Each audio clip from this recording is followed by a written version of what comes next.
Welcome to Love Your Library, Hampshire Libraries podcast. I'm Kate Price-McCarthy, here with my co-host, Isaac Favrashi. Hi, Isaac.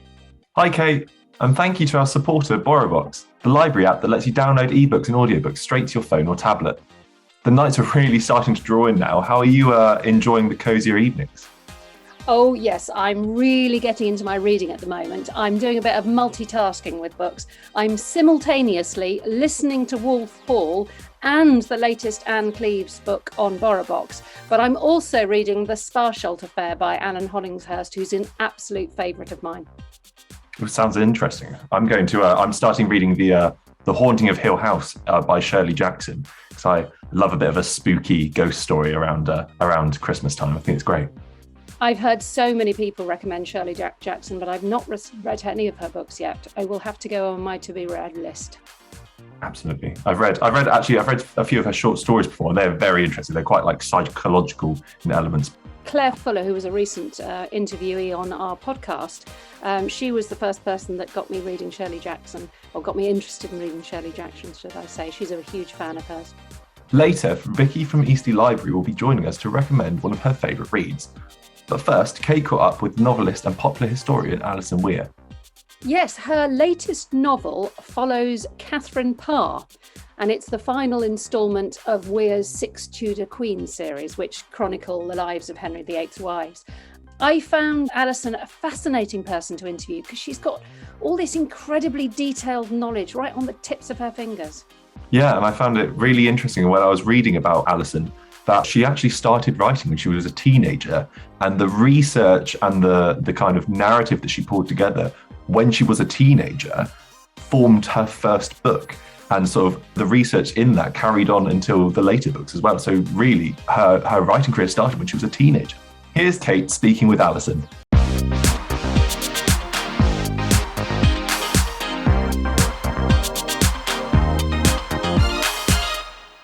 Thank you very much for joining me to talk about the final book in your series about the 6 Tudor Queens.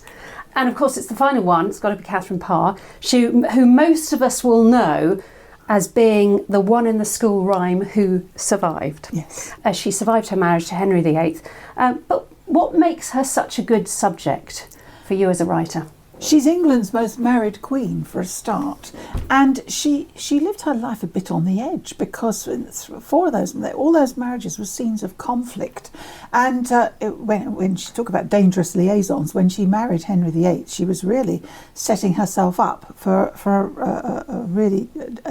danger, because she had 2 secrets to keep from the king. One was that she was in love with another man whom she planned to marry, and who Henry, it's good to be the king, had conveniently shipped off abroad on a mission. And of course, adultery in a queen was high treason by then, so she had to be very careful not to betray that she had these feelings.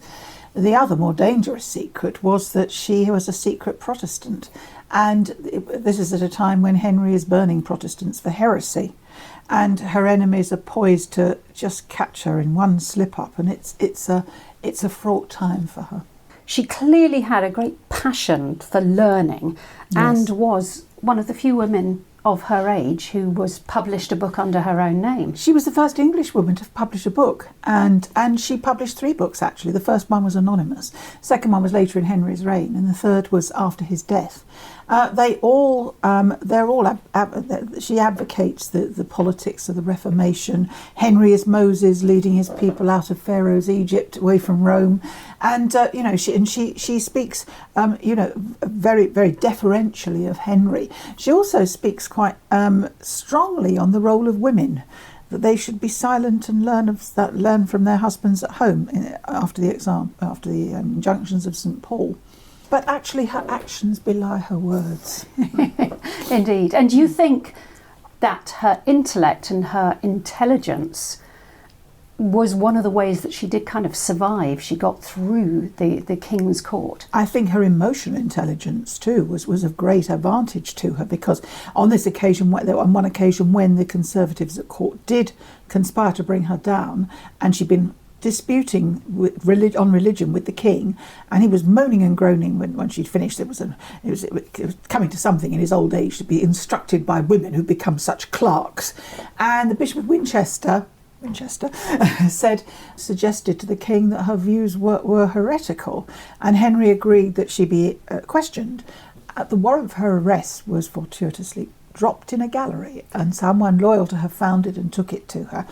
And she literally, she was hysterical, and wouldn't you be? I don't think this is staged. But Henry came to her, and she, by sort of appealing to him as an alpha male and saying, I'm just a poor silly woman. Women are such inferior creatures, and I've always deferred to your Majesty's wisdom and that. And I only sort of disputed to divert you from your pain and to learn from you. And he says, it's so, sweetheart, then we are perfect friends again. I think she was cleverer than he thought. But I also think that he did know about her secret views, and that this was his way of warning her. She seems to have had a very close relationship with Henry's 3 children. Yes. Could you talk a little bit about this? Because, for example, her role in her education, just as her mother had a very important role in her own education, and she was quite involved with the Succession Act that allowed Elizabeth I to come to the throne. Yes, she was, and her mother had actually set up a school to tutor Catherine and her cousins. Her mother had served Catherine of Aragon, was a very learned, feisty, determined lady, much of the same stamp as Catherine. And Catherine definitely took an interest in the education of Henry's children. She brought him and his children, all from 3 different mothers, closer than ever before. It used to be said that she chose their tutors, but that's very unlikely. It looks like Henry chose them, but she took an interest, and she may have been influential. And you're absolutely right, she was almost certainly influential in the passing of the Act of Succession of 1544 that left the throne to Edward, Henry's heir, his son by Jane Seymour. Both his daughters had by then been declared bastards, but they weren't, their legitimacy wasn't restored, but they were restored to the succession in that year. And I think the hand of Catherine can be seen in that. I think her compassion comes forth. Now, I've heard you say in the past that you don't necessarily start with a mission of having a fresh angle for the subjects you're writing about, but that your research almost always leads you to uncover some kind of new detail. It does. And I've published a composite biography of the 6 wives, 1991. And it's out of date now, and for these 6 novels, I've extensively re-researched that book, and I've actually rewritten it. It needs a lot of work yet still to be done on it. It will be republished, perhaps as 6 books, we don't know, but this is for the future. I agree. You have to start with a clean slate, clear your head of preconceptions, look at what the contemporary sources are telling you, see what you can legitimately infer from them. Now, when you're writing fiction, of course, you've got more scope to be creative. Apart from the few supernatural elements in the book, which I can't seem to resist, I would not go with a storyline that seems perhaps a little bit far-fetched, unless there was some, or controversial, some contemporary evidence, however slender, on which to base it. For example, in the novel on Anne of Cleves, I have her having a legitimate child, well, actually 2. But I wouldn't have done this had not there been hints in the sources that there was something in her past. And so these hints pointed at something sexual. It's interesting you were talking about how you've had to kind of re-research, because there's so much historical detail in this. It really brings her life alive. And I was going to ask you, do you have to research afresh, or does all that knowledge is already embedded in your mind from previous books you've written? Well, I'm familiar with it. You can't remember all the details from previous books, but I know my way around the sources. And what I've done is I took the text, it was written, 6 Wives was written on a typewriter, don't laugh. I got the scans back. The publisher sent me the scans, and I managed to convert it to a Word document. And so I've got a text, and I've revised that text. And when I come to fictionalise the book, I just fictionalise the text. But of course, each book is written solely from each queen's point of view, so things that they won't know. So you can junk loads of research. For example, when researching Catherine Howard, she has no idea about the interrogations that are going on when she's been arrested. And so I had to junk pages and pages of research. And yet that will come through. I've written e-shorts to accompany the series, and they've all been collected in a book called In the Shadow of Queens. You can get different angles, because when you're writing solely from the Queen's point of view, you're not going to get the whole story. Well, it's interesting you were saying that, because I know obviously you started as a non-fiction writer, yes, and then you were kind of 10 non-fiction books, and then you moved into doing fiction. Yeah. And you've talked about some of the freedoms that you have, yes, But as you say, there are always sort of real challenges if you're writing fiction compared with non-fiction. Yes. Not only about, well, this character wouldn't have known this was happening, but also I've heard you talk about the importance of showing rather than telling. Yes. I'm quite interested in this. That was a lesson that I had found it very hard to assimilate, because I wrote my first novel for fun and showed it to my agent. He said, riveting story. It's about Lady Jane Grey. But it's faction. You've got to get off the fence, stop being a historian and start being a novelist. I've never stopped being a historian, but I have learned how to be a novelist. And I'm still learning. You learn with every book. He passed it to an editor who worked with his agency, and she said, you need to show rather than tell. So you don't rely on narrative. You don't say Anne Boleyn was angry. You show her being angry so that the reader can visualise it. Anne clenched her fists, Anne gritted her teeth, that kind of thing. It's not, you just don't say she was angry, because it's boring. You need to make that come to life. And it's something, I thought when they kept saying show rather than tell, I thought it meant description. I couldn't get my head around it. I've learned it over the years, and it was a painful task. You think you know your craft, you have to go back to square one, because you learn something with every book anyway. I mean, I'm sure this is a question you get asked all the time, but what do you think it is about the Tudor period that keeps readers and writers so intrigued? You couldn't make it up. I mean, a king with 6 wives, a 17-year-old girl becomes Queen of England for 9 days and then loses her head. The Mary and the Martyrs and Philippa of Spain, and then Elizabeth coming to a bankrupt kingdom at the age of 25, and she's still there 45 years later. It's an incredible story of survival, and we have our first female monarchs. It's not just that. It's not just the dynamic characters, the vivid story, the revolutions that are taking place socially and religiously and culturally. It's also the fact that that thanks to the spread of diplomacy and printing, we've got a fantastic written record. But if you go back 50 years to the reign of Richard III, you have nothing like the same kind of source material. And Henry VIII's great matter, his divorce from Catherine of Aragon, brought the royal marriage into public focus like never before in our history. And this coincides with some excellent ambassadors at court, and no details too trivial to be reported. And we've got this wealth of information for the first time about the private lives of kings and queens. There's not enough, though. There is enough that is not known to leave these subjects controversial. I believe that it was a history book chosen almost by chance from a library. It was a novel. It was not. It was a novel with a rather lurid jacket called Henry's Golden Queen by an author called Lasagna Prohl, who also wrote as Ursula Bloom. And she wrote many, many historical novels, and I picked this one up because my mother had marched me into a library when I was 14 and said, get a book, because she was fed up. I'd graduated from books to pop magazines and comics. So I got this book out, the adult library. I was walking around thinking, boring, and the lurid jacket drew me. Well, I was about Henry VIII, Catherine of Aragon and Anne Boleyn, and I sat in a chair for 2 days and devoured it. And I was so hooked by this period, by what had happened. I wanted to... Also, it was a little bit sexy. I mean, when I was 14 and, never read anything like that. And did people really go on and like that in those days? And so as soon as I went back to my school library, and I went to the City of London school, and they had a fantastic library, and I started to try and find out the truth, and I'm still looking for it. Yeah. So this passion was born overnight. Finally, I understand you're currently working on a new project, which is the Tudor Rose series. Yes. And it spans 3 generations and starts with Henry VIII's mother, Elizabeth of York. Yes. And so what can you tell us about this new project? Well, it's a generations thing, and it starts with Elizabeth of York because I think she is a key to understanding Henry.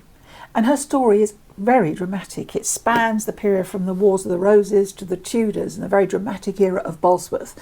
This is an amazing period of history. And of course it encapsulates the story of what happened to her brothers, the princes in the Tower, something on which I've written before. In fact, I've written a biography of Elizabeth before. And also how how Henry's impressions of his mother informed his views on women. That's my theory. So the story in Elizabeth, it ends when he's 11.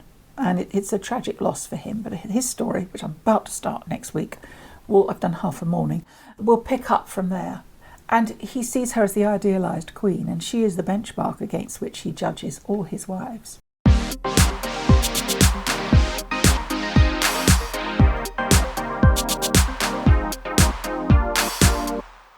There's nothing better than hearing an expert talk about a subject they're passionate about. And it was such an interesting insight into the difference between writing for fiction and writing for non-fiction. Yeah, I found it was so interesting to hear about her research technique of not trying to force any new perspectives when she approaches her research and just sort of letting the facts show her what she can write about. But now on to the next section of the podcast, where our colleague Craig and I were joined by Vicky from Eastleigh Library to talk about one of her favourite books.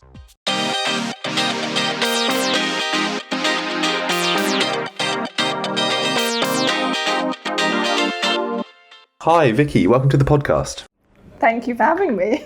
So we're here with you in Eastleigh Library at the top of the Swan Centre, but tell us what kind of activities that you've been doing at Eastleigh Library recently. Yeah, well, we've got lots of great activities, particularly for children. So we've had rhyme time this morning, which is really popular with our parents with young babies. I think a lot of people, because of COVID, haven't had much opportunity to get out and meet other parents and kind of be with other people. So they're all really enjoying that. We have story time on a Tuesday as well, where we read a selection of stories for small children. Then we have crafts and what we call stay and play afterwards, where we basically just put out loads of toys and the kids just kind of get into those.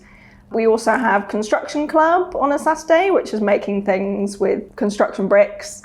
And we have something called Fun with Languages every other week as well, which one of my colleagues does, who used to be a language teacher. So she does lots of rhymes and stories, kind of content for small children in different languages. So they really enjoy that as well. So that's something we have that's kind of unique to Eastleigh Library, which is particularly special.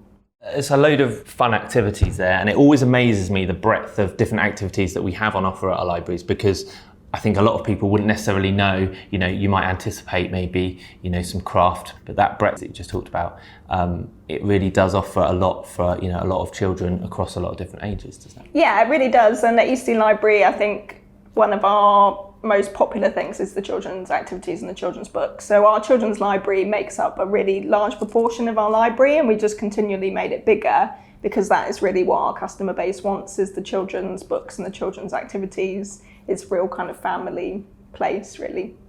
So now, onto your book recommendation. Would you like to tell us a bit about your book and why you've chosen it?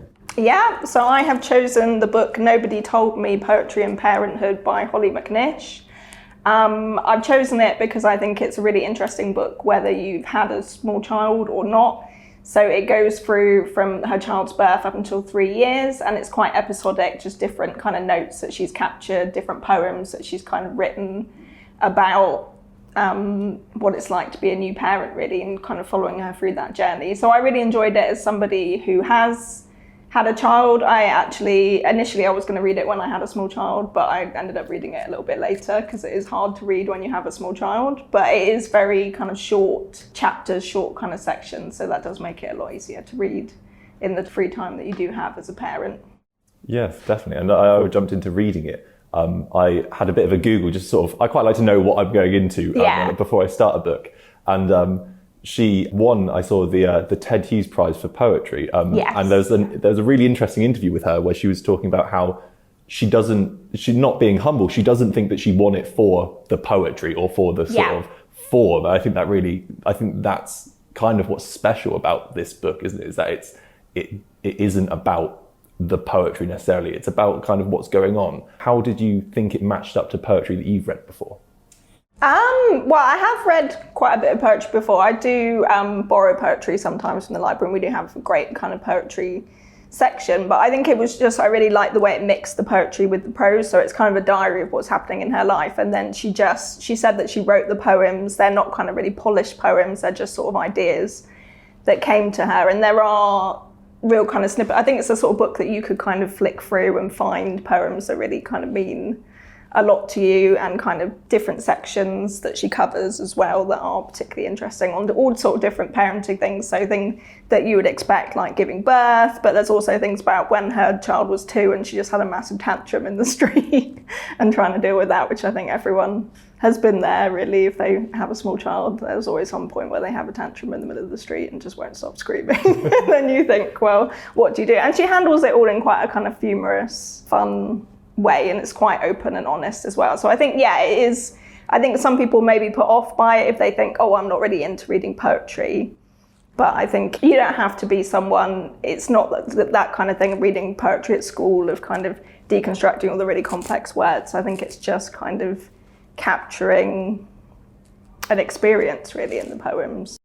Some parts are quite controversial, and the poems use rhyme in a way that works quite well when read aloud. Do you think that comes through when you're reading it? Yeah, I didn't read it aloud to myself, but yeah, I think if you go on her website, you can see some videos of her reading some of the poems from this. So I think there is something different about seeing them aloud. Like on her website, she reads the poem Embarrassed, which is all about breastfeeding and feeling like you have to kind of, she talks about breastfeeding in a toilet because she didn't feel like she could do it in public, and how our kind of society is quite happy with showing breasts in kind of a sexual way, but not so comfortable about breastfeeding. So I suppose something like that is quite controversial. It's quite, particularly when she reads it, it is quite a forceful statement. But then I think it really captures a lot of the way that mums do feel about it. So I think while it is kind of quite provocative, I think there is a lot of people who really feel like she is speaking for them. Currently, libraries are a place where we do kind of encourage breastfeeding and being comfortable, and we have stickers outside the library saying this is a breastfeeding friendly place that you can come. So I think that kind of connects with the kind of ethos of the library as well, wanting to be a welcoming place for new parents who are, some of them will want to breastfeed in the library. Yeah, I think what I found really, really interesting about the poetry collection as well is that it doesn't just talk about the kind of physical pain of pregnancy and birth, but she really tenderly talks about the vulnerability and the exclusion of being pregnant and of being a mother and of going through birth and the feelings of fear. And I remember that she obviously, because it's a diary, we don't actually see the kind of, I don't know, scene, if you like, where she's giving birth, because she wasn't writing in her diary at the time. It's a bit occupied. A little bit engaged. But she does talk about the utter fear that she's going to die during childbirth, and then this horrible feeling of leaving the hospital and being like, well, is somebody going to tell me what to do, because I don't know what to do. And I think that really struck me. Was there any sort of particular parts of it that really sort of spoke to you? I think there's various different bits of it that kind of spoke to me. One, as you say, from the birth, I know afterwards she says in it, they wrote on my chart that I had quite a simple, straightforward birth. And she said, I really wanted a well done, because however simple and straightforward your birth is, it's still a really kind of, there's a reason they call it labour. It is a really difficult ordeal to go through. So I think that spoke to me. There was also a poem that I really loved, and it was called Grandparent Love, about how much grandparents love their grandchildren, which I really like, because you don't really see, we do have a few picture books in the library about grandparents looking after children, but you don't really kind of see that captured in kind of books for adults, about how much grandparents really love their children. There's also a poem in there about boys and girls and how they're kind of trying to lead them down a different path. And she talks about how much her daughter loves trains, because they spend a lot of time on trains, which I do with my son, and how people were saying, it's really weird that she's into trains. Boys usually like trains, and why is your little girl playing with trains? So I did really enjoy the poem about, she talks about making different paths for kind of boys and girls for them to go down, and saying, no, you need pink things and you're a boy, so you should be the one who wants the trains and stuff. So I know with the books in the library, we try and have different books that appeal to all different children, and not have that kind of, this is a book for a boy and this is a book for a girl, and kind of letting them choose what it is they're interested in. So that kind of spoke to me as well. I really liked that there's a bit of blurb in the opening which explains that this, collection of poems isn't perfect. Yes. It's some are rushed, some are uncut, some are too long. All the things that author can talk about whilst going through the early stages of parenthood. So what would you say to someone who maybe isn't keen on this type of book, and how would you recommend Nobody Told Me? Well, as I said earlier, I think the idea of it being poetry does kind of put people off, but I would say it's more kind of a diary, and that it is kind of very honest and open about being a parent. So I think it's a sort of book that you could read if you want to become a parent, or if you're just interested in kind of what that experience is like, really. And it's really funny in parts, it is really entertaining, and I think you will find bits that either surprise you if you haven't had a baby, or that you really relate to. I know there's a story in here where she goes to a club to see her partner doing a kind of spoken word gig and everyone goes, why are you in here? You're pregnant. You shouldn't be here. You're in a club. And that kind of experience of being in, when you are pregnant, people expect you to kind of appear in certain set places, and seeing a pregnant woman kind of in a different context, that people find that really strange. So I think there is a lot of stuff in it that is really relatable. I would kind of recommend it to any new parent. But by the same token, it's a little bit like when you read Katharine Moran's How to Be a Woman. If you are a woman, it's really interesting. But it is also really interesting if you're not a woman, because you get that insight into it. So I think I wouldn't be put off if you're not a parent, because it is really an interesting insight into how these things work. And I thought it was quite inspiring as well in a lot of places.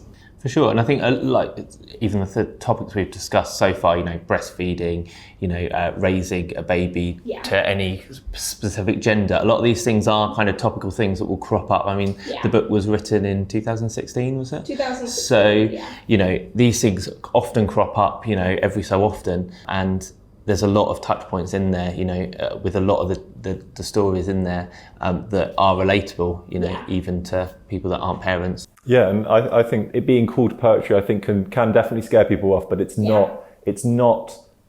sort of a poetry for people who do not like poetry, really, isn't it? Because that is the best part of it, is that it really doesn't make you feel like you're reading poetry. You don't feel like you're being excluded by this very sort of rigid form that people often find quite inaccessible. I was sort of struggling to think of what to compare it to, but I think your comment about it being similar to Katharine Moran is absolutely brilliant. It's really got that kind of confessional tone, that kind of speaking truth to power element to it. But what books would you recommend to somebody who enjoys this one?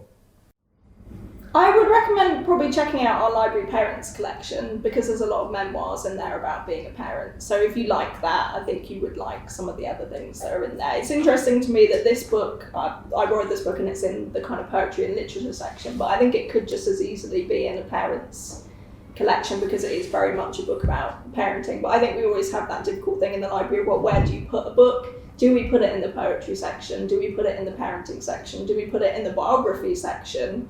Because a lot of this is poems, but there is also quite a lot of prose in there as well. So I think it is kind of hard to know where to put it in terms of finding that audience. The copy I had was in the poetry section, because that's where, probably because it's one, the tend to use all the poetry, but I also you always worry in the library, wherever we put a book, it's putting it into a box that might mean that other people might not find it and find an audience. And that's kind of one of the reasons I really want to talk about it, is to kind of find a wider audience for this book, that kind of people think, oh, well, I wouldn't go and look in the poetry section, because some people would just think, oh no, that's not for me, I'm not going to look in the poetry section, and they would probably miss this book when actually they might really enjoy it. She is also releasing a new book as well called Slug, which is currently on order in the library, which has been very well acclaimed as well. So I'm quite excited to read that one. That's more of a general one, it's not about parenting, but it's a kind of similar style to this one. It's got prose and poetry in, so I'm quite excited.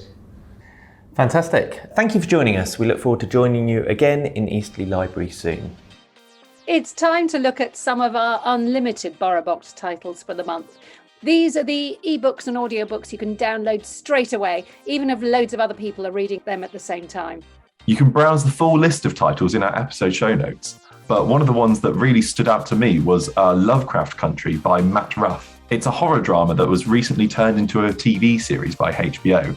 And another one that I saw was quite interesting is Scythe by Neil Schusterman, which has become a real sort of YA classic in the last couple of years. Oh, I haven't read that. I shall have to look out for it.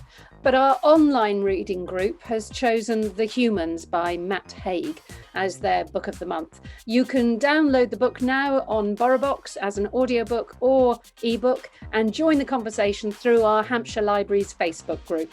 That's it for this episode of Love Your Library. Thank you for joining us, and thank you to BorrowBox for supporting this podcast. I'm Isaac Favashi. And I'm Kate Price McCarthy.